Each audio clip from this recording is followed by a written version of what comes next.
Yo me suscribo a todo lo que ha dicho el doctor Sánchez Berzaín, pero yo añadiría, y esto soy yo, un punto más. Él habló de la forma en que fueron a sacar a ese que estaba preso, secuestrado. Bueno, yo usaría una forma extralegal, pero no para ir a rescatar a alguien, sino para sacar del poder a los que se han adueñado del Bolivia. Perdón, Julio, y quería agregar a la buena exposición de Carlos, simplemente, que no nombró a Cristina Kirchner en la Argentina. Sí, me gustaría poner énfasis porque ahí también. Ahora, en lo de pregunta y respuesta, tenemos una muestra de falta de. Ahora nos va a hablar de algo muy importante, precisamente cuando se habla de un Estado de Derecho debidamente entendido, y es la noción de los derechos naturales. El profesor Daniel Álvarez.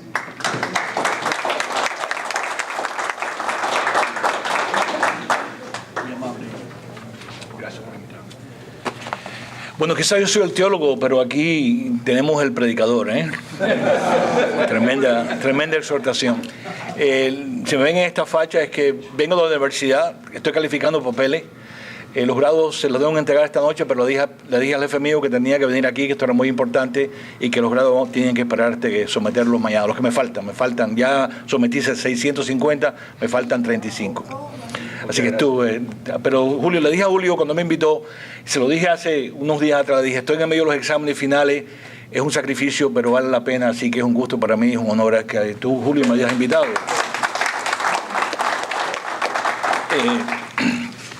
El tema de la ley natural, yo creo que todas las palabras de los copanelistas, que francamente no, cómo llegar a la elocuencia de estos dos hombres que nos han hablado con la fuerza, con que nos han hablado con argumentos poderosos.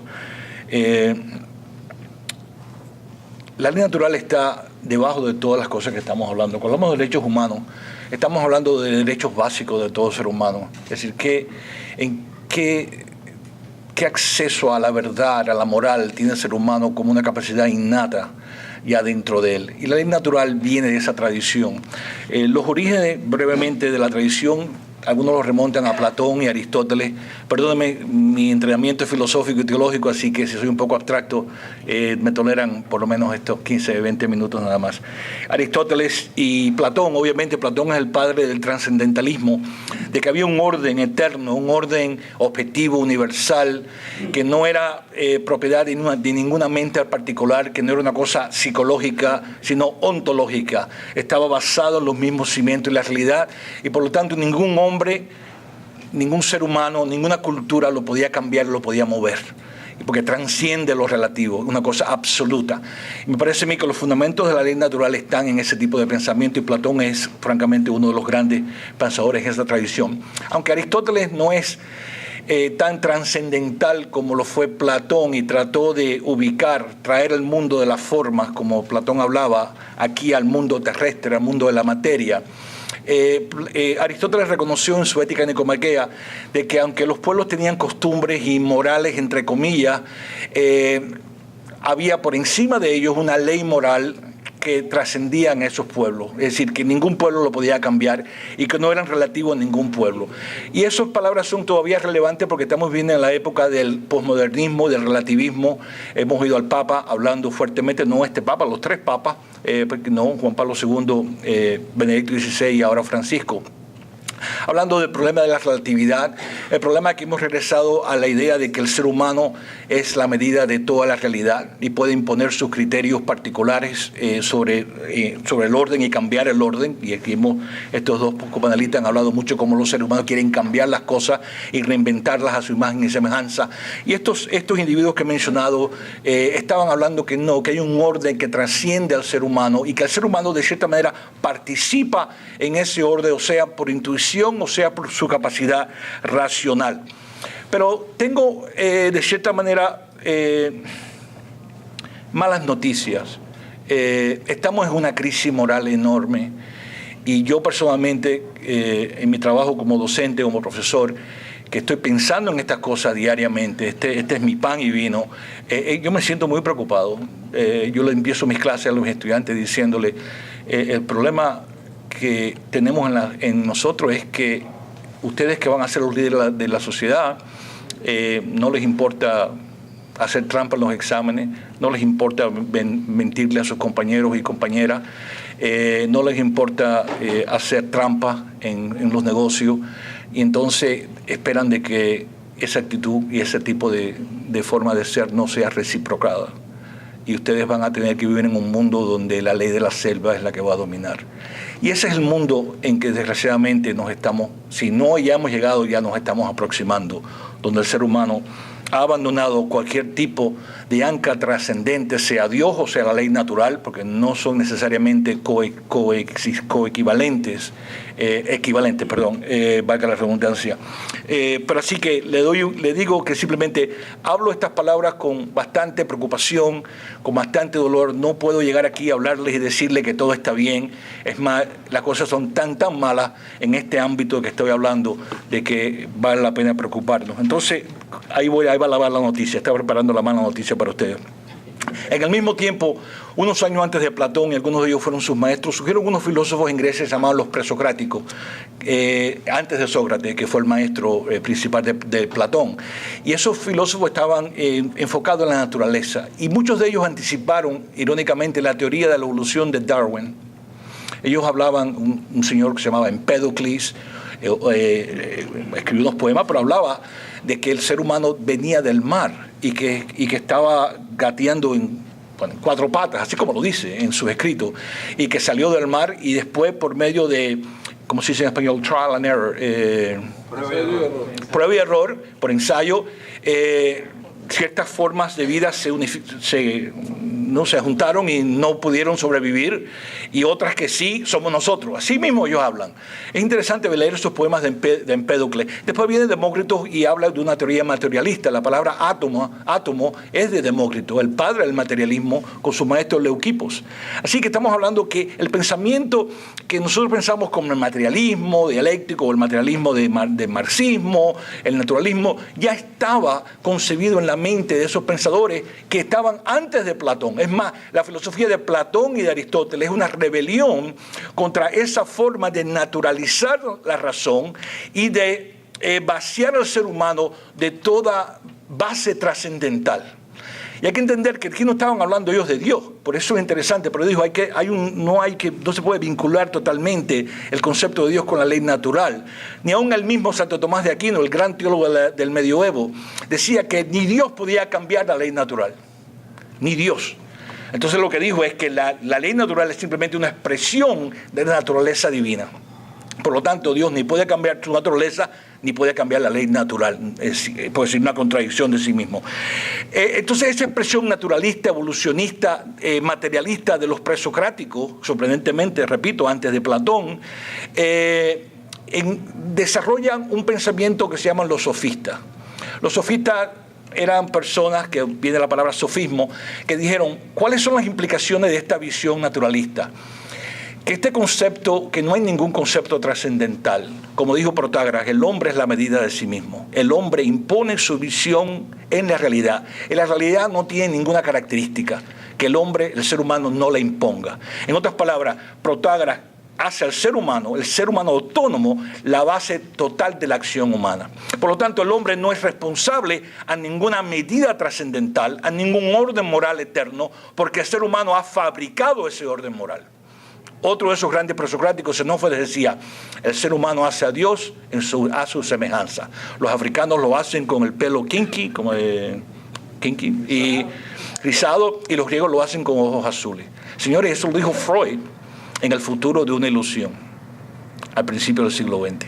En otras palabras, esos griegos ya estaban articulando una visión que, filosóficamente hablando, es inímica, destructiva de cualquier visión trascendental, sea moral o metafísica, de la realidad.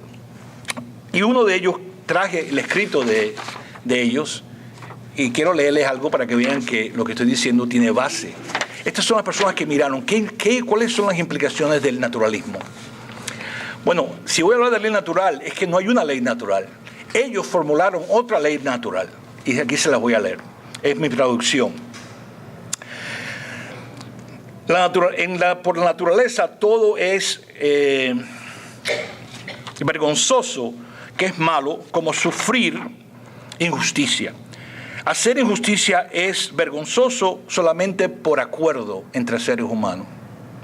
Oigan eso, injusticia no es porque estamos violando leyes naturales o derechos naturales, es simplemente nos hemos reunido un grupo de nosotros y hemos decidido qué es lo que va a ser justicia. Es decir, ya no hay bases trascendentales, ni en Dios ni en la ley natural.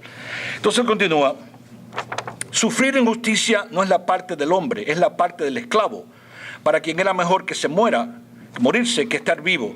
Y cuando es insultado y dañado, no puede defenderse a sí mismo porque es esclavo y se tiene que callar la boca. Pero yo, lo que a mí me concierne, los que hacen las leyes son los hombres débiles, la mayoría. Eso estoy traduciendo literalmente. Es decir, la moral, los derechos humanos, estos principios de que ustedes han hablado tan elocuentemente, los hicieron los débiles para contener a los poderosos. Ellos hacen las leyes para sí mismos y para su propia ventaja y alaban, ¿no?, de acuerdo a cómo ellos hacen estas divisiones. Y para meterle miedo a los que son más fuertes y pueden apoderarse de ellos, es decir, imponer su voluntad sobre ellos, inventan esa ficción de que agredir al débil es injusticia. Más adelante, no voy a leerlo todo, pero ya saben a dónde va este texto, ¿no es así? Más adelante dice, la naturaleza nos enseña, la naturaleza nos enseña que el poderoso debe aprovecharse del débil e imponer su voluntad sobre el débil. Dice, ¿con qué derecho el Xerxes, el rey de Grecia, de Persia atacó a Grecia? Entonces él da ejemplo. ¿Con qué derecho el rey de Scythia también atacó a otra nación y la conquistó y la dominó? ¿Con qué derecho el león se come el antílope? ¿Por qué? Porque tiene poder en su mano. Y el poder es lo que cuenta. Es decir, ese es el precio que pagamos todos cuando se desmorona las bases trascendentales de la moral. La tragedia para mí, que yo quisiera poder convencerlos a ustedes de que yo les puedo probar esas bases trascendentales. Y es que lo llamó un autor que yo leí que decía la fragilidad del bien. El bien es frágil, porque no hace falta mucho para desmoronarlo. Y estos filósofos estaban usando la ciencia de su día, que es comparable a la ciencia de nosotros, para desmoronar todas las bases celestes o trascendentales habidas y por haber. Y entonces dice al final, nosotros cogemos a los jovencitos y por artes de magia y brujería, los hipnotizamos diciéndoles que todos tenemos que tener derechos iguales, es decir, que deben haber derechos humanos. Los hipnotizamos y les hacemos sentir culpables por ser fuertes y no aprovecharse de los débiles. Ok, este se llama Callicles y puse el timer en mi teléfono para no pasarme de 20 minutos, así que si suena ya sé que me pasé de 20 minutos.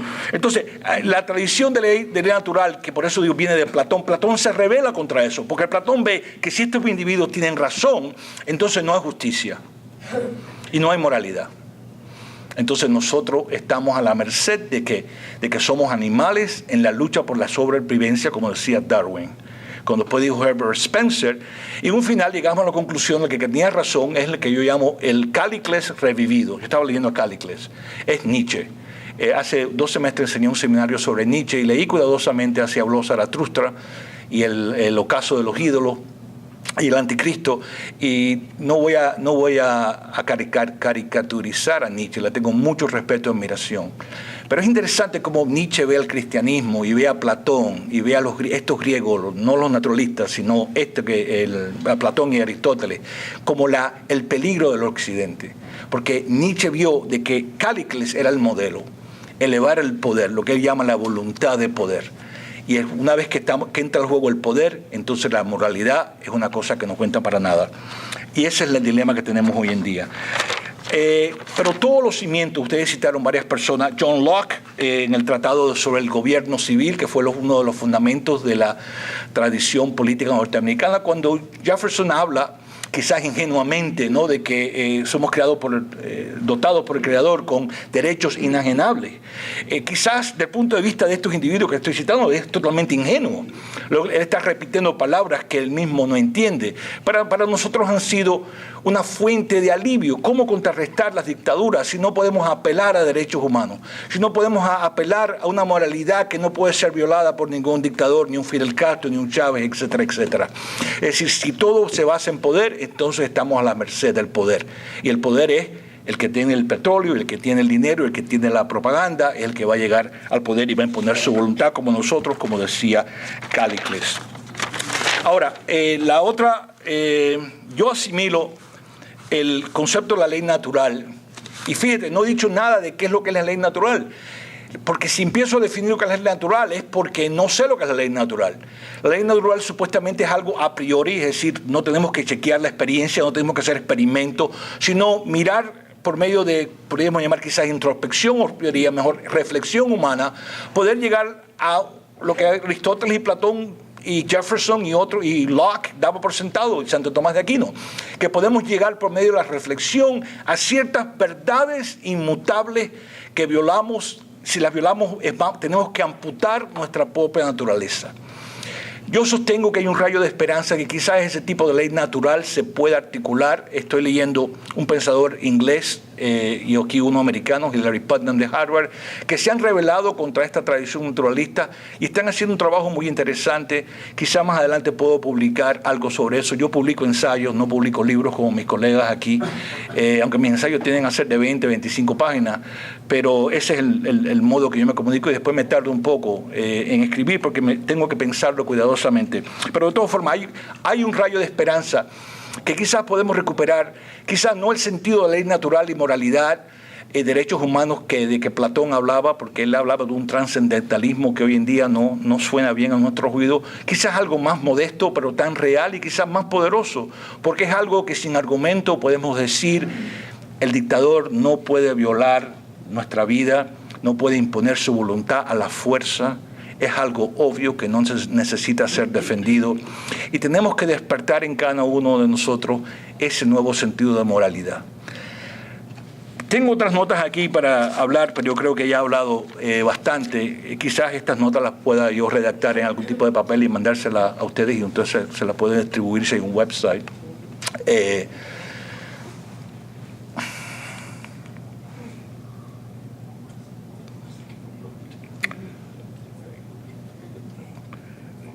Para hablar de cambiar pueblos y gobiernos tenemos que empezar con nosotros mismos.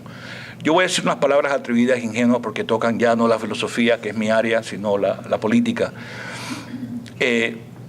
Parte de por qué estos dictadores han llegado al poder, porque nosotros mismos cuando nuestra gente estaba en el poder, nos olvidamos de esos valores morales básicos de justicia. Y creo que uno de ustedes habló de eso. Y nos olvidamos de que el ser humano tiene que vivir con dignidad, desde el más rico hasta el más pobre, y que no podíamos practicar la política que llamaban en Cuba, me acuerdo de mis abuelos y mis padres, el tiburón se baña pero salpica. En otras palabras, no podemos predicar moralidad y ley natural si nosotros no hemos descubierto las bases de la moralidad en nuestro ser. Y ustedes mismos que viven en esta ciudad, que somos arquitectos en las instituciones de esta ciudad, si esto no empieza con nosotros, cualquier crítica que le hagamos a dictadores va a reflejarse sobre nosotros mismos. Tú no puedes escupir para el techo y simplemente quitarlos a ellos y ponernos a nosotros y dejar los cimientos de injusticia e inmoralidad en nuestros sistemas, no solamente a nivel individual, sino a nivel corporativo y a nivel político. Me parece a mí que sería una gran farsa y nuestros pueblos se merecen castigarnos. Y tenemos también, ya por último, que reflexionar por qué estos individuos están allí. ¿Qué hemos hecho nosotros? ¿Qué hicieron nuestras personas que hemos admirado por años? ¿Qué hicieron esos gobernantes? ¿Qué hicieron nuestros políticos? ¿Qué hicieron nuestras instituciones que despertaron ese cáncer, ¿no? Como yo le dije a una persona que me entrevistó hoy, que cayera sobre nosotros? Es decir, echar culpa para allá es bueno, pero también tenemos que mirarnos a nosotros mismos Y esa es la tarea que es muy importante para todos nosotros si vamos a arreglar el problema grande que tenemos en otros países, como han articulado mis copanelistas. Muchas gracias.